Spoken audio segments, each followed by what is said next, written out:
വക്കത്ത് അക്രമികൾ മൃഗീയമായി നടുറോഡിൽ കൊലപ്പെടുത്തിയ ഷബീറിന്റെ വീട് സിപിഐഎം സംസ്ഥാന സെക്രട്ടറി കോടിയേരി ബാലകൃഷ്ണൻ സന്ദർശിച്ചു. ഷബീറിനൊപ്പം ആക്രമിക്കപ്പെട്ട ഉണ്ണികൃഷ്ണനെയും കോടിയേരിയും സംഘവും സന്ദർശിച്ചു.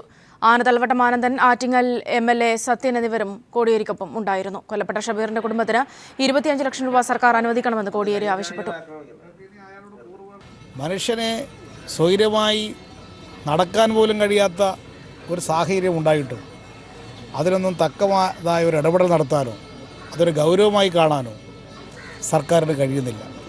ഇതിൻ്റെ ഫലമായി ഇവിടെ മാഫിയ സംഘങ്ങൾ കേരളം ഭരിക്കുകയാണ്. ഈ ഷബീറിൻ്റെ കുടുംബത്തിൻ്റെ സംരക്ഷണം സർക്കാർ ഏറ്റെടുക്കണം.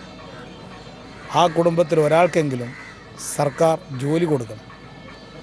അവർക്കൊരു 25 ലക്ഷം റുപ്യെങ്കിലും ആ കുടുംബത്തിന് സഹായമായിട്ട് ഗവൺമെൻറ് പ്രഖ്യാപിക്കണം.